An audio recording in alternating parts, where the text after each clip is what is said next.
नमस्कार साथियों, मैं हूं अभिनव तोषांशु Pandey.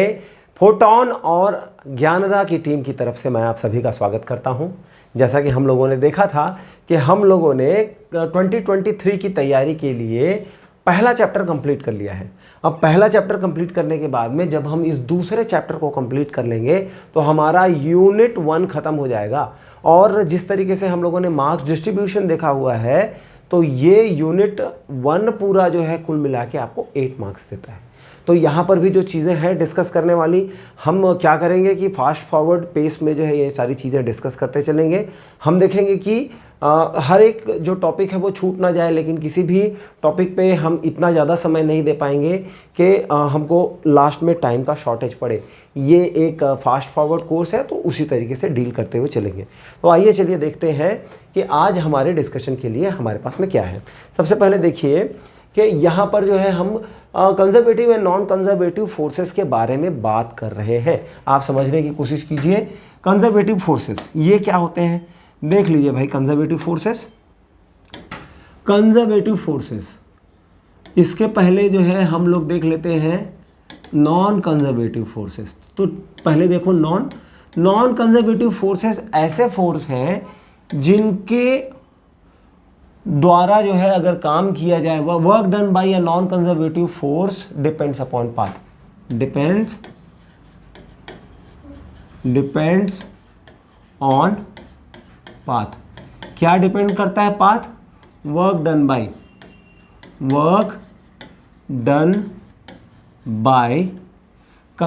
Non conservative force depends on path. अब इसका क्या मतलब हुआ? मान लेते हैं कि एग्जांपल लो कि मैंने बिलासपुर से लेकर के रायपुर तक की जर्नी करने के बारे में सोचा।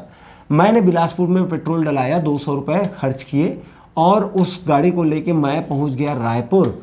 रायपुर पहुंचने के बाद में मेरा काम ख़त्म हुआ और मैं क्या किया कि अब मैं वापस से बिलासपुर चला जाता हूं। इस बार भी मुझे 200 रुपये का पेट्रोल डलाना पड़ेगा। पिछली बार भी मैंने 200 रुपये का पेट्रोल डलाया था। तो जब देखो अब यहाँ पे क्या हुआ कि ये पाथ के ऊपर कैसे डिपेंड कर रहा है कि भाई आने के समय में जो डिस्टेंस कवर हुआ और जाने के समय में वापस जो डिस्टेंस कवर हुआ, अगर हम डिस्टेंस की बात करेंगे तो डिस्टेंस जो है रायपुर से बिलासपुर का 110 किलोमीटर है और 2 बार मतलब 220 किलोमीटर जो है हमको कुल मिला के डिस्टेंस ट्रैवल करना पड़ा। 220 किलोमीटर का डिस्टेंस ट्रैवल करना पड़ा। लेकिन अगर हम जो है इसी को डिस्प्लेसमेंट की बात करेंगे तो डिस्प्लेसमेंट की बात करने पे हमको, जब हम बिलासपुर से रायपुर तक आए तब हमको प्लस 110 किलोमीटर चलना पड़ा। लेकिन जब हम जो है रायपुर से बिलासपुर वापस पहुंचे तब हम लोगों ने -110 किलोमीटर का डिस्टेंस तय किया। कुल मिला के डिस्प्लेसमेंट हो गया 0 किलोमीटर। और क्योंकि डिस्प्लेसमेंट जो है 0 किलोमीटर है, इसलिए टोटल वर्क डन कितना हो जाएगा? 0 हो जाएगा। अब इस बात को जो है हम कैसे आइडेंटिफाई कर सकते हैं, ये थोड़ा सोचिए। तो आपको मैं एग्जांपल दूंगा। जब आप एक चौक रखते हो और जब आप चौक को यहाँ से लेके यहाँ तक रगड़ते हो तब भी वो चौक घिस के ख़त्म होती है। जब आप वापस चौक को यहाँ से पुरानी जगह लेके जाते हो तब भी वो चौक घिस के ख़त्म होती है। तो नॉन कंजर्वेटिव फोर्स का एग्जाम्पल है क्या? फ्रिक्शन। ठीक है, फ्रिक्शन एक ऐसा फोर्स है जो नॉन कंजर्वेटिव फोर्स का नेचर होता है। जब भी फ्रिक्शन के थ्रू जो कोई काम किया जाता है उस काम को, उस वर्क डन को पाथ के ऊपर डिपेंड रहना पड़ता है, वो इंडिपेंडेंट ऑफ पाथ नहीं है। और इसलिए अगर 0 डिस्प्लेसमेंट हो तो भी वर्क डन 0 होगा, ये गारंटी नहीं है।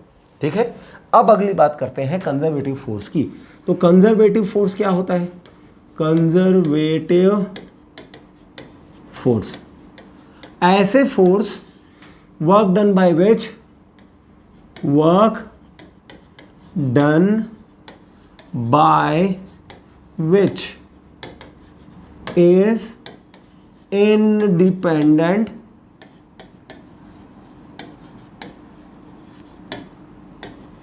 of path। अब ये क्या बात हुई, ये समझने की कोशिश कीजिए। आपको मैं एग्जांपल देता हूं। आपके घर में एक बड़ा सा कुआं है, इस कुएं के अंदर भरा हुआ है पानी। ठीक है। और इस कुएं में अंदर भरा हुआ है पानी। ये आपका रूम है और ये इसके ऊपर जो है आपके रूम के ऊपर रखा हुआ है टंकी। अब आपने क्या किया, आपने एक पंप लगाया और ये पंप लगा के ये पानी जो पाइप से निकाल के आपने ये पानी टंकी में भर दिया। अब टंकी में पानी भर जाएगा, टंकी में पानी भर जाएगा और इसके बाद में आपने क्या किया कि एक दूसरा पाइप लगाया और उसको रूम में रख दिया। अच्छा, आपने इमरजेंसी के लिए जो है एक और चीज़ क्या की थी, आपने इमरजेंसी के लिए एक और चीज़ ये की थी कि जब ये पाइप से पानी आपने मोटर के थ्रू यहाँ चढ़ाया तब भी एक कनेक्शन यहाँ पर दे दिया, इसको वाइट कनेक्शन ले लेते हैं। अब बताइए कि रात में अगर आप अचानक से उठे तो इन दोनों में से कौन से नल में पानी आएगा? आपका आंसर होगा कि ये जो वाइट वाला नल है ये तभी चलेगा जब मोटर चल रहा है, लेकिन ये येलो वाला नल जो टंकी से कनेक्टेड है उसमें पानी आएगा अगर टंकी भरी हुई है तो। इसका मतलब ये है कि जो भी आपने वर्क डन किया, किस चीज़ के लिए वर्क डन किया, इस पानी को ऊपर ले जाने के लिए, वो यहाँ पर पोटेंशियल एनर्जी के फॉर्म में स्टोर हो गया। अब जब भी आप नल चालू करेंगे तो टंकी का पानी, क्योंकि उसके पास में ऑलरेडी एनर्जी है, वो सीधे आपके नल से निकलने लग जाएगा। यहाँ पर वाइट वाला नल जो है वो डायरेक्ट पंप की एनर्जी से चल रहा है और इसलिए उसमें पानी नहीं होगा। तो अब आप ये समझ सकते हैं कि कंजर्वेटिव फोर्स ऐसे फोर्स है जिसकी एनर्जी क्या हो जाती है, स्टोर्ड रहती है। इसके एग्जाम्पल क्या क्या है? कंजर्वेटिव फोर्स के एग्जाम्पल्स हैं ग्रेविटेशनल, ओके, इसके बाद में है मैग्नेटिक और इलेक्ट्रिक, ठीक है। और भी एग्जाम्पल होंगे लेकिन मेनली आपको 3 एग्जाम्पल याद रखने हैं, ग्रेविटेशनल, मैग्नेटिक और इलेक्ट्रिक। अब इसका मतलब ये है कि अगर आपकी टंकी में पाइप कैसा भी मुड़ा हुआ हो, आपके टंकी के लिए जो पाइप गई है वो कैसी भी हो, वो सीधी पाइप हो या फिर ऐसे मोड़ तोड़ के किसी भी तरीके से यहाँ पर पाइप लगाई गई हो, आपकी टंकी में पानी भरने के लिए सेम अमाउंट ऑफ एनर्जी लगेगी। दूसरी चीज़ ये है कि उस एनर्जी को निकालने के लिए हम लोगों ने क्लास 11th में देखा था, potential energy is equal to mgh, और ये केवल किसके ऊपर डिपेंड करता है? हाइट के ऊपर डिपेंड करता है, स्लोप के ऊपर नहीं करता। तो ये चीज़ें सीख लेने के बाद में हम अगली चीज़ें क्या डिस्कस कर सकते हैं? अगला हमारा टॉपिक है, देखिए, इलेक्ट्रिक पोटेंशियल एनर्जी। अब इलेक्ट्रिक पोटेंशियल एनर्जी को समझने से पहले आप देखिए यहाँ पे कौन कौन से फोर्स हैं और क्या क्या फैक्टर्स हैं। ये हमारा सोर्स चार्ज है जिसका नाम है Q, और Q सोर्स चार्ज के अगेंस्ट जो है हम लोगों ने यहाँ पर पॉइंट A और पॉइंट B ले लिया है और यहाँ पर एक टेस्ट चार्ज Q0 रखा हुआ है। अब आप समझने की कोशिश कीजिए कि पहली बात यह है कि पॉइंट B तक अगर हमारा डिस्टेंस जो है उसको हम ले लेते हैं कि ये R डिस्टेंस था, और उसके बाद में जब हम इस चार्ज को किसी एक्सटर्नल फोर्स से पुश करेंगे तो डेल्टा R अगर हमारा कुल मिला के डिस्प्लेसमेंट होता है और वो पॉइंट B से निकल के पॉइंट A तक पहुंच जाता है, तब हम क्या कर रहे हैं? Work done, work is equal to force into displacement. यहाँ तक की बात तो आपको बहुत अच्छे से पता है, work is equal to force into displacement. अब हम क्या देख रहे हैं कि यहाँ पर फोर्स कैसे निकालेंगे? भाई हमको कूलम्स लॉ आता है और इसलिए हम लोग यहाँ पर टोटल फोर्स लगाएंगे Fe, मतलब electric force is equal to K Q1, ये कैपिटल Q ले लेते हैं वहाँ पे, K capital Q divided by R square, और ये क्या है? ये यहाँ पर जो है इसमें हम अगर स्मॉल Q0 का मल्टीप्लिकेशन करेंगे तो हमको यहाँ पर क्या मिल जाएगा? हमको यहाँ पर मिल जाएगा फोर्स। अब इस फोर्स में अगर हम जो है डिस्प्लेसमेंट कितना है? डिस्प्लेसमेंट dr है, तो वो मल्टीप्लाई कर देंगे। अब बताइए कि इसमें डायरेक्शन कैसे चेक करेंगे? भाई फोर्स जो मान लीजिए ये पॉजिटिव चार्ज है और हमारा टेस्ट चार्ज भी पॉजिटिव होता है, तो टेस्ट पॉजिटिव चार्ज और इस वाले चार्ज के बीच में क्या होगा? रिपल्शन होगा। और अगर रिपल्शन है, ठीक है, तो अगर रिपल्शन का फोर्स है तो जो है हमको यहाँ पर पॉजिटिव नंबर मिलने चाहिए। अब हम लोग जो है देख लेते हैं भाई, तो हमारे पास में क्या है? W is equal to K capital Q divided by R हाँ आर स्क्वायर और यहाँ पर क्यू नॉट और इंटू डी आर, ये जो है क्या किसकी वैल्यू है, small work done D W की वैल्यू है। अब हमको अगर टोटल वर्क चाहिए तो हम क्या करेंगे, हमको अगर टोटल वर्क चाहिए तो हम लोग लिमिट लगाएंगे, पॉइंट बी से पॉइंट ए तक हम लोगों ने डिस्प्लेसमेंट किया तो हमको यहाँ पर टोटल वर्क डन मिल जाएगा। अब यहाँ पर देखिए total work done D W का हो जाएगा क्या, डब्ल्यू, और डब्ल्यू इज इक्वल टू यहाँ पर हो जाएगा K Q naught by R square और यहाँ हो जाएगा डी आर, और ये इंटीग्रेशन हो जाएगा बी टू ए। अब आप समझने की कोशिश करें कि भाई यहाँ पर हमको क्या नज़र आ रहा है, हमको यहाँ पर जितने कांस्टेंट्स हैं वो बाहर निकालने पड़ेंगे और उसके बाद में जो है हमको सही आंसर मिल जाएगा। तो यहाँ पर जो है हो जाएगा W is equal to K Q naught, अब यहाँ हमको मिलेगा point A to point B to A, point B to A और और यहाँ पर हो जाएगा R पावर -2 dr। अभी आप इंटीग्रेशन करोगे तो आपको क्या मिलेगा, देखिए R की पावर -2 है और हम लोग क्या करते हैं +1 करते हैं और डिवाइडेड बाय वही नंबर कर देते हैं, तो हमको मिल जाएगा यहाँ पर W is equal to -k Q naught divided, हाँ, और यहाँ मिल जाएगा हमको R और B टू A। ये कैसे हुआ, तो भाई R की पावर -2 है, हम लोग एक ऐड करेंगे तो -1 हो जाएगा और डिवाइडेड बाय -1 करेंगे तो वो माइनस साइन यहाँ आ गया। अब यहाँ पर जो है हमको क्या दिखाई देता है, अब हमको दिखाई देता है कि W is equal to -k Q naught divided by R। अच्छा, अब जो है हम लोग इलेक्ट्रिक पोटेंशियल को डिफाइन करते हैं। इलेक्ट्रिक पोटेंशियल क्या होता है, इलेक्ट्रिक पोटेंशियल, और इसका डेफिनेशन है V is equal to W divided by Q naught, या फिर कोई सा भी चार्ज लेते हो तो उसको बोल देंगे हम लोग Q। और यहाँ से अगर हम लोग देखेंगे तो V की वैल्यू हो जाएगी -k Q divided by R, और ये हमारा इलेक्ट्रिक पोटेंशियल की वैल्यू हो गई। इसका जो है यूनिट क्या होता है, इसका यूनिट होता है वोल्ट, और क्या होता है भाई जूल। वर्क का क्या होगा, देखो वर्क का जो है होता है जूल में और चार्ज होता है कूलम में, तो हमको मिल जाएगा जूल पर कूलम। दो तरीके हैं जिससे जो है हम लोग इलेक्ट्रिक पोटेंशियल के बारे में बात कर सकते हैं। तो यूनिट या तो आप वोल्ट बोल दो, ये भी ऐसा यूनिट है, और जूल पर कूलम की बात भी हम कर सकते हैं। अब हमको जानना है कि पॉजिटिव नेगेटिव पोटेंशियल कैसे जज करेंगे। तो भाई आप जो है यहाँ देखेंगे, आप यहाँ देखेंगे कि जो भी फोर्स हम लोग देख रहे हैं, भाई हमको तो पता है ना कि अगर वर्क डन की जो है को पॉजिटिव नेगेटिव या जीरो देखना है तो हम फोर्स का डायरेक्शन और डिस्प्लेसमेंट का डायरेक्शन अगर सेम है तो वर्क पॉजिटिव, फोर्स का डायरेक्शन और डिस्प्लेसमेंट का डायरेक्शन अगर ऑपोजिट है तो वर्क नेगेटिव। तो यहाँ पर भी हम जो टोटल डिस्प्लेसमेंट है उसको क्या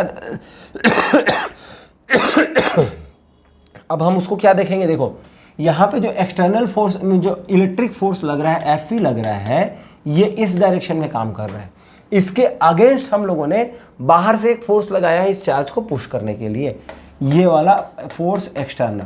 तो अब हम क्या बोलेंगे कि जब भी डिस्प्लेसमेंट जो है वो इलेक्ट्रिक फोर्स के ऑपोजिट डायरेक्शन में होगा तो वोल्टेज जो है वो पॉजिटिव जाएगा या इलेक्ट्रिक पोटेंशियल जो है वो पॉजिटिव जाएगा, और जब भी जो है डिस्प्लेसमेंट वो जो है इलेक्ट्रिक फील्ड के डायरेक्शन के अलॉन्ग जाएगा तो इलेक्ट्रिक पोटेंशियल नेगेटिव हो जाएगा। इससे हमको पता चल रहा है कि जब भी हम बाहर से कोई फोर्स लगा के इसके ऊपर वर्क कर रहे हैं इस चार्ज को पुश करने में, तो उसकी एनर्जी बढ़ती जा रही है जैसे जैसे हम पास ला रहे हैं। ये बिल्कुल वैसा ही है जैसे कि आप बाल्टी में पानी भर के जो है अगर अपनी छत की टंकी में भरने जाएंगे तो आपको बहुत ज़्यादा एनर्जी लगानी पड़ेगी, क्योंकि छत ऊपर है, लेकिन वो पानी जो स्टोर हो रहा है टंकी में जाके उसकी अपनी एनर्जी इंक्रीज होगी। ठीक है,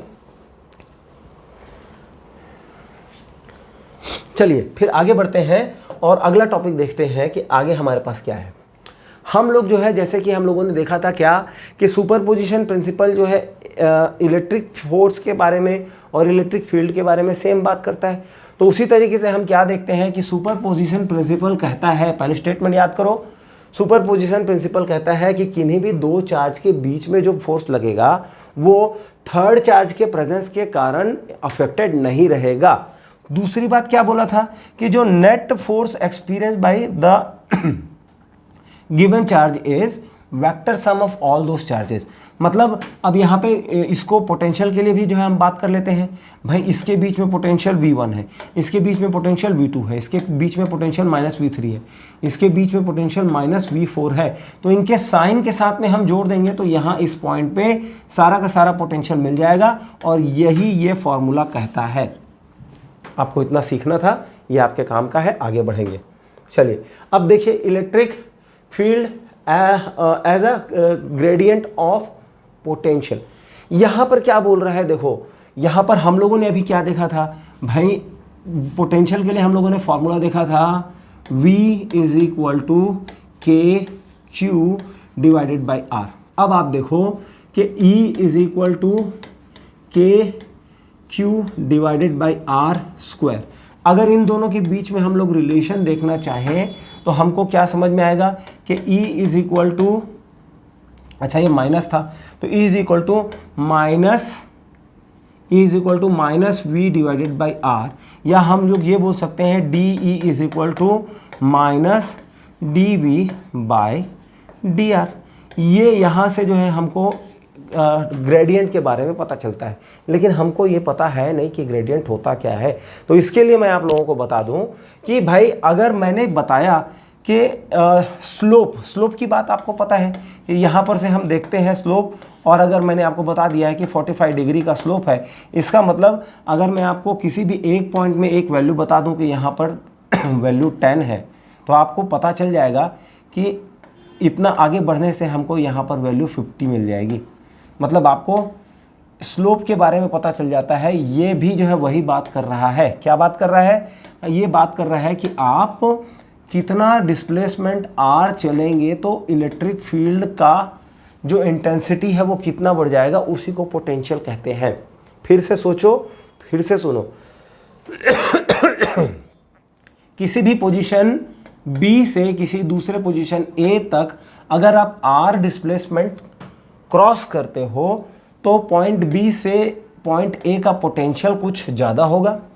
उसी तरीके से पॉइंट B पे इलेक्ट्रिक फील्ड की जो भी वैल्यू है पॉइंट A पे इलेक्ट्रिक फील्ड की वैल्यू उससे ज़्यादा होगी, और कितनी ज़्यादा होगी वो इसी से पता चलता है।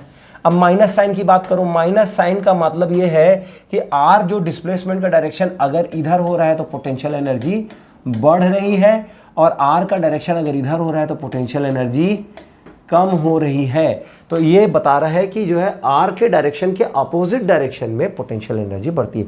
इसी को ग्रेडियंट कहते हैं। इससे रिलेटेड कोई स्पेसिफिक क्वेश्चन तो नहीं पूछता, लेकिन इसके बारे में नॉलेज ज़्यादातर टीचर डिस्कस नहीं करते। चलिए आगे बढ़ेंगे और आगे देखते हैं आगे क्या है हमारे पास में। Equipotential surface. इक्विपोटेंशियल सरफेस का एग्जांपल देने से पहले मैं आप लोगों से बात कर लूँ कि अगर हम कैरम बोर्ड खेल रहे हैं, अब अगर हम कैरम बोर्ड खेल रहे हैं और यहाँ पे हम देखें तो क्या नज़र आता है भाई, कैरम बोर्ड खेलते समय जो है कि अगर किसी भी एक कोने को नीचे थोड़ा दबा दिया जाए या उठा दिया जाए तो हमारा गेम ख़राब हो जाता है। उसका कारण क्या होता है कि हमारी जो गोटियाँ होती हैं वो किसी एक पर्टिकुलर डायरेक्शन में झुकने लग जाती हैं। तो अब हम कैसे डिफाइन करेंगे कि एक परफेक्ट कैरम बोर्ड का पोजीशन क्या होगा? एक परफेक्ट कैरम बोर्ड की पोजीशन वो होगी जब गोटी को किसी भी एक कॉर्नर से दूसरे कॉर्नर तक जाने के लिए एक्स्ट्रा एनर्जी की ज़रूरत ना पड़े। या मतलब ये है कि भाई किसी एक साइड में अगर स्लोप होगा और दूसरी साइड अगर उठान होगी तो उसके कारण जो है एक्स्ट्रा वर्क करना पड़ेगा और हमारा जो टारगेट है वो मिस हो जाता है। तो अगर ये परफेक्टली बैलेंस्ड होगा तो उसके हर एक पॉइंट में ग्रेविटेशनल पोटेंशियल एनर्जी सेम रहेगी या ग्रेविटेशनल पोटेंशियल की वैल्यू सेम रहेगी। तो उसी चीज़ को अब हम फिर से रेसिप्रोकेट करते हैं और क्या बोलेंगे, equi potential surface, EQUIVI equi potential surface. क्या होता है इक्विपोटेंशियल सरफेस? इक्विपोटेंशियल सरफेस एक ऐसा सरफेस है जहां पर वैल्यू ऑफ इलेक्ट्रिक पोटेंशियल